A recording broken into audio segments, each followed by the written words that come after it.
Les Philippines, terre de culture vibrante et d'hospitalité chaleureuse, sont aussi un paradis pour les gourmands. Parmi les nombreux trésors culinaires qu'offre cet archipel, un dessert se distingue par son apparence éblouissante et son goût délicieux, le halo-halo. Ce dessert emblématique est un véritable festin pour les sens. C'est un mélange vibrant de couleurs et de textures, un témoignage du talent des Philippins à transformer des ingrédients simples en quelque chose d'extraordinaire. Halo-halo, qui signifie mélange-mélange en tagalog, capture parfaitement l'essence de ce dessert. C'est une délicieuse combinaison de glace pilée, de haricots sucrés, de fruits et de gelée, le tout réuni par un généreux filet de lait concentré non sucré et une boule de flan crémeux. Chaque cuillère est une aventure, une délicieuse surprise de saveurs et de textures contrastées. Mais le halo-halo est plus qu'un simple dessert. C'est un symbole culturel, une représentation de la riche histoire et des diverses influences des Philippines. C'est un témoignage de la créativité et de l'ingéniosité des Philippins, leur capacité à mélanger différents éléments culturels pour créer quelque chose d'unique.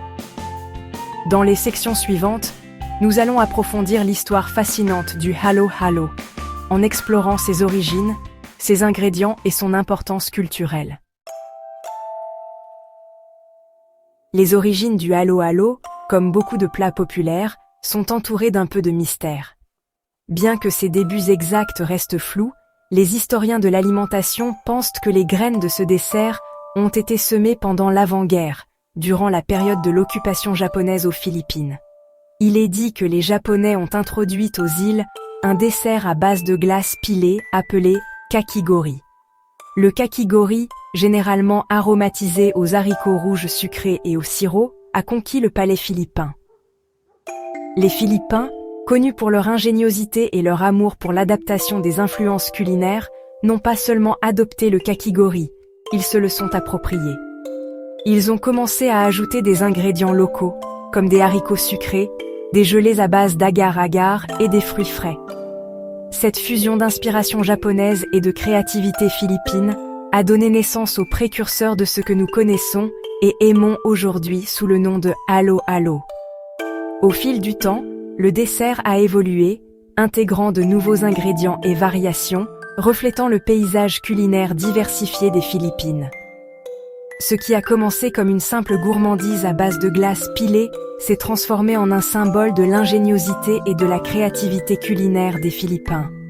C'est devenu un témoignage de leur capacité à s'inspirer d'autres cultures et à les mélanger harmonieusement avec la leur, créant ainsi quelque chose d'unique aux Philippines. La beauté du halo-halo réside non seulement dans son apparence vibrante, mais aussi dans le mélange harmonieux de saveurs et de textures apportés par chaque ingrédient. Décomposons les éléments clés qui rendent ce dessert si spécial. Glace pilée, la base du halo-halo, de la glace finement pilée, procure une fraîcheur idéale pour le climat tropical. Haricots sucrés, une variété de haricots, comme les haricots mango rouges, les haricots rouges ou les haricots blancs, sont sucrés et souvent cuits dans du lait de coco, ajoutant une texture crémeuse et une douceur subtile au mélange. Gelée, l'agar-agar, une gélatine à base d'algues, est utilisée pour créer des gelées colorées et moelleuses de différentes formes et tailles, ajoutant une texture amusante à chaque bouchée. Fruits, des fruits frais et mûrs comme des mangues, du jacquier, des bananes et même des avocats sont coupés en dés et ajoutés au mélange, apportant des éclats de douceur naturelle et des textures contrastées. Lait concentré, non sucré. Versé généreusement sur les ingrédients assemblés, le lait concentré non sucré apporte une onctuosité et lie toutes les saveurs. Flan, cette crème aux œufs riche et crémeuse, avec son nappage de caramel signature, ajoute une touche de gourmandise et une texture veloutée.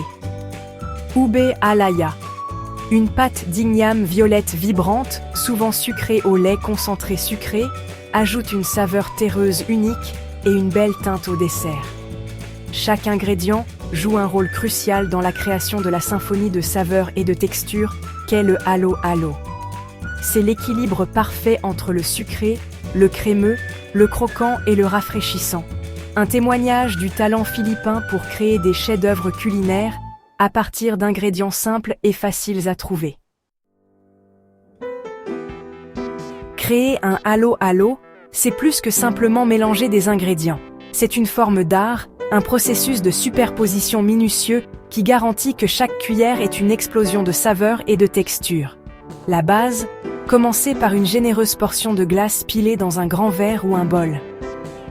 Ajout de la douceur. Disposez en couches les haricots sucrés, les gelées et les fruits sur la glace. Chaque ingrédient doit avoir son propre espace pour briller. L'étreinte crémeuse. Versez généreusement du lait concentré non sucré sur les couches assemblées, en le laissant s'infiltrer et fusionner les saveurs. Le couronnement. Garnissez le dessert d'une boule de flan crémeux et d'une cuillerée d'ube halaya vibrant. La touche finale. Certains aiment ajouter une pincée de pinipig grillé pour un croquant de noisettes ou un filet de sirop de sucre pour plus de douceur. Une fois assemblé, le halo-halo se déguste immédiatement, à l'aide d'une longue cuillère, pour ramasser toutes les couches du fond. Les températures, les textures et les saveurs contrastées créent une expérience sensorielle vraiment délicieuse. La glace froide contre les haricots chauds, les gelées moelleuses contre le flan crémeux, c'est une fête en bouche.